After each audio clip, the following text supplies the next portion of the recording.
As I change the slide, it's Jackson's Bar, but I'm going to be talking about a church right now. So we're going to talk about the Metropolitan Community Church. So this church was one of the first churches that openly affirmed and celebrated LGBTQ plus individuals. We're going to be talking specifically about MCC, I'll use that abbreviation, San Francisco, because there are many MCCs in different regions. The first one was in Los Angeles, and Howard Wells, the original founder of MCC San Francisco, would travel to Los Angeles every week to attend church service and then fly back to San Francisco, just because it was a place for him where he felt that he could have a space to practice his faith, and also be with a community that loved him. You have to remember at the time too that when there was a diagnosis of AIDS, especially with younger individuals who are still living with their families, to that it indicated that they were gay. It was very synonymous with it being a gay disease. It was even labeled as gay-related immune deficiency at one point in prominent newspapers and publications. And so a lot of these people were being kicked out of their homes. They had no place to go. And the church really did provide them with a space, literally a place to sleep, to stay, to have a home with people that were going through similar things. And so he would go every week to LA to have this community. And he was like, this needs to be in San Francisco. So he made his own MCC San Francisco. And I'm laughing because that second floor of Jackson's Bar, so Jackson's Bar was a gay bar in the Castro, that's where they would meet every week. The second floor of Jackson's Bar. And I remember reading that and I thought, there must be a typo or something, or I must have something wrong, but it was very common at the time for people in the LGBTQ community to have these kind of congregations in places like clubs and bars, because it was one of the safe spaces for them. It was a place that they could go and feel included, albeit there was gay bashing and discrimination that would happen in those neighborhoods, but everyone who was there did feel comfortable because it was in a place, it was in a queer space. And so that was in 1970. I'm skipping over about a decade here for time's sake, but also because MCC-SF didn't really take off between 1970 and 1986 because the leadership was so inconsistent. They had about 9 different pastors come and leave, and largely because it was like it was like lifting a really heavy rock to try to get people to come to church service. In San Francisco particularly, people could not conflate the idea of spirituality and religion together. And for many people, them leaving their homes and being shunned by their families were on a basis of traditional, conventional Christian fundamentalist views. And so any idea of religion was suspect for them. It wasn't until Reverend Jim Matulski came to SF, I can't even get the acronyms, MCC-SF, to become the new pastor there. He was coming from New York, and what he wanted to do was bring the resources that, or not the resources, but just the way that they were structuring services in New York to MCC-SF. When he got there, it was almost in a matter of, I want to say 5 or 6 months, that he nearly doubled the congregation there. And he looked at music as being one of the ways that was instrumental in having people come consistently and engaging with each other. I was fortunate enough to have an interview with Jim Matulski.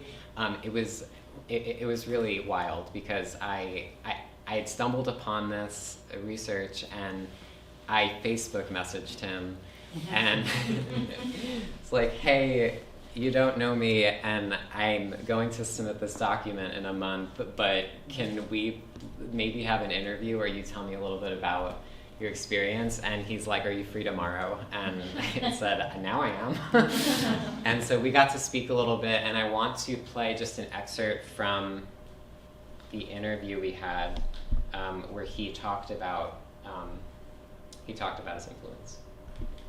What we learned to do in the MCC church was to embrace specificity, but also to be willing to adapt it or change it for our particular situation. So we weren't going to sing things that replicated a patriarchal or misogynist worldview. But that didn't mean we were going to give up singing. Or singing the songs that we loved, that had any meaning for us.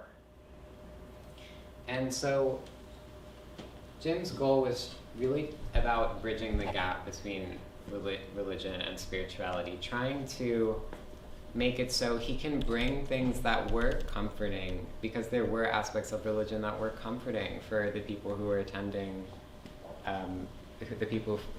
church, and try to make it so that it was accessible for people with AIDS, people in the queer community. And he himself created this hymnal, this 600-page hymnal, which he sent to me, and it's remarkable. It has a bunch of different categories in which they would use different types of songs in different contexts. So they had celebratory songs. They had songs for social justice events where they would go out and march and sing. They had songs for funerals. There were funerals that they performed every week for people who were dying. They served as a space where families could come and mourn the death of people with AIDS and serve a proper homage to them, which is why I would say that MCC cultivated songs that were elegies, pedagogical songs as well, with them marching on the streets and singing, and confessional songs as well, which I'm going to get into more with the final example. I want to play just one more interview clip of what, I'll let Jim describe it.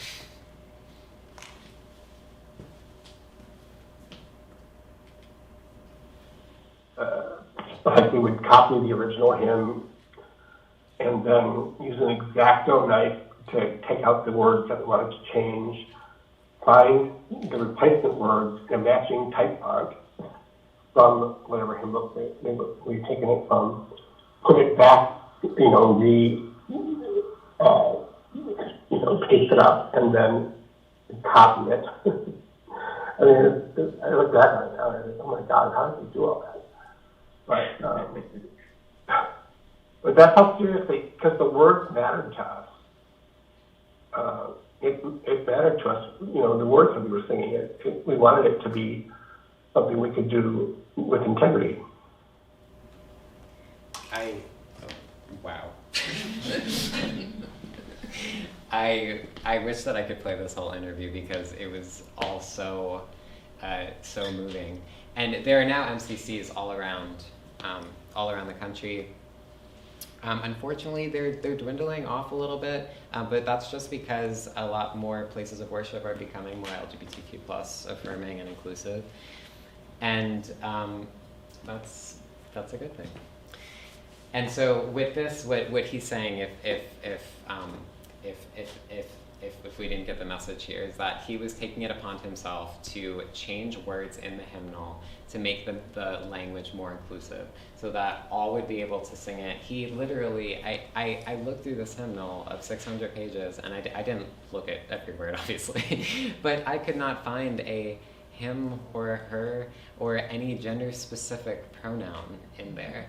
He was doing this in 1987, which, I mean, was something that he noticed the congregation valued greatly. And he mentioned this in the interview where people would come up to him and talk to him and thank him for representing them